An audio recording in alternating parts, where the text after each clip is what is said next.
بسم اللہ الرحمن الرحیم۔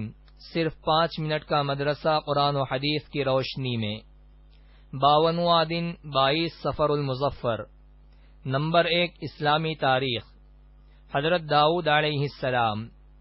حضرت داؤد علیہ السلام حضرت عیسیٰ علیہ السلام سے تقریباً 1000 سال پہلے بنی اسرائیل میں پیدا ہوئے۔ انہوں نے ہی جالوت بادشاہ کو قتل کر کے بنی اسرائیل کو اس کے ظلم و ستم سے نجات دلائی تھی۔ حضرت آدم علیہ السلام کے بعد اللہ تعالی نے انہی کو خلیفہ کا لقب عطا کیا۔ وہ بیک وقت نبی و رسول اور حاکم و بادشاہ تھے۔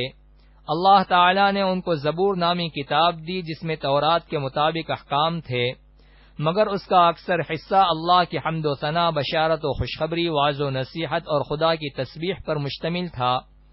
حضرت داؤد علیہ السلام کو اللہ تعالی نے ایسی آواز عطا فرمائی تھی کہ جب زبور کی تلاوت کرتے تو جنات و انسان، یہاں تک کہ جنگلی جانور اور پرندے سب جھومنے لگتے اور حمد و تسبیح میں مشغول ہو جاتے۔ وہ پرندوں کی بولیاں بھی سمجھتے تھے۔ اللہ تعالی نے ان کے لیے لوہے کو نرم کر دیا تھا۔ وہ آسانی سے زرہیں بنا لیتے اور لڑائی کے موقع پر ان کو پہن کر دشمن سے اپنا بچاؤ کر لیتے تھے، نیز ان کو بیچ کر اپنی روزی کا انتظام بھی کر لیا کرتے تھے۔ نمبر 2 حضور صلی اللہ علیہ وسلم کا معجزہ، پانی کا دودھ اور مکھن میں تبدیل ہو جانا۔ سالم بن ابی الجعد رحمۃ اللہ علیہ سے منقول ہے کہ رسول اللہ صلی اللہ علیہ وسلم نے 2 آدمیوں کو اپنے کسی کام پر بھیجا تو وہ دونوں عرض کرنے لگے، یا رسول اللہ، ہمارے پاس کھانے کے لیے کچھ بھی نہیں۔ تو رسول اللہ صلی اللہ علیہ وسلم نے فرمایا، کہیں سے مشکیزہ لے آؤ۔ وہ دونوں لے آئے۔ رسول اللہ صلی اللہ علیہ وسلم نے اس میں پانی بھرنے کا حکم فرمایا، چنانچہ دونوں نے پانی بھر لیا۔ پھر رسول اللہ صلی اللہ علیہ وسلم نے اس کو اپنے ہاتھوں سے بند کر دیا اور فرمایا، اب جاؤ، جب تم فلاں جگہ پہنچو گے تو اللہ تعالیٰ تم کو رزق دے گا۔ چنانچہ وہ دونوں چلے اور جب رسول اللہ صلی اللہ علیہ وسلم کی بتائی ہوئی جگہ پر پہنچے تو مشکیزہ خود بخود کھل گیا۔ دیکھا تو اس میں دودھ اور مکھن تھا۔ ان دونوں حضرات نے پیٹ بھر کر کھایا اور پیا۔ نمبر 3 ایک فرض کے بارے میں تکبیر تحریمہ۔ رسول اللہ صلی اللہ علیہ وسلم نے فرمایا، نماز کی کنجی وضو ہے، اس کا تحریمہ تکبیر ہے، اور نماز کو ختم کرنے والا تسلیم یعنی السلام علیکم ورحمۃ اللہ کہنا ہے۔ فائدہ، نماز شروع کرتے وقت جو تکبیر کہی جاتی ہے اس کو تکبیر تحریمہ کہتے ہیں۔ نماز کی شروع میں تکبیر تحریمہ کہنا فرض ہے۔ نمبر 4 ایک سنت کے بارے میں، مصافحہ و معانقہ کا سنت طریقہ۔ حضرت انس رضی اللہ عنہ فرماتے ہیں کہ صحابہ جب آپس میں ملتے تو مصافحہ کرتے اور جب سفر سے واپس آتے تو معانقہ کرتے۔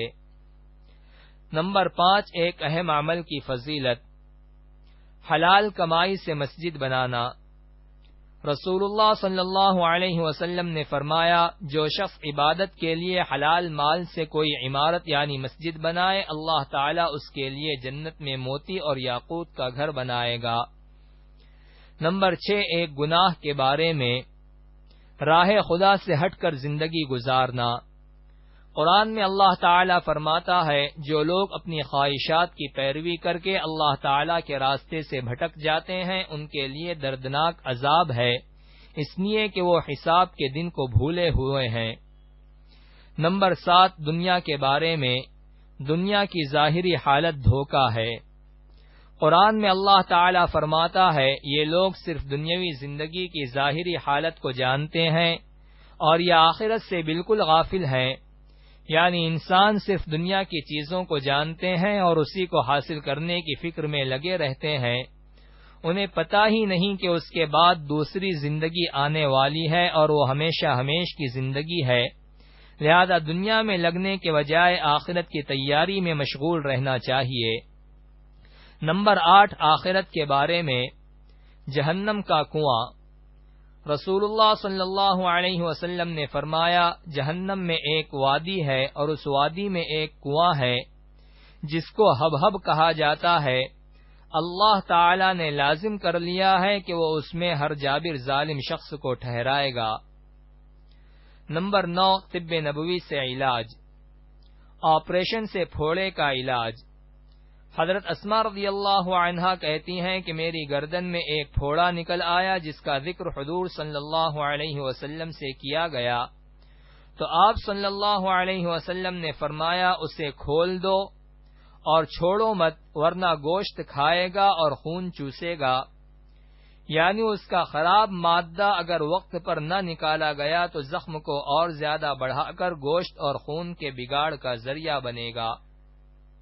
نمبر 10 نبی صلی اللہ علیہ وسلم کی نصیحت۔ رسول اللہ صلی اللہ علیہ وسلم نے فرمایا تم میں سے کسی کے برتن میں جب کتا منہ ڈال دے تو اسے 7 مرتبہ دھو اور سب سے پہلے اسے مٹی سے مل کر صاف کر لو۔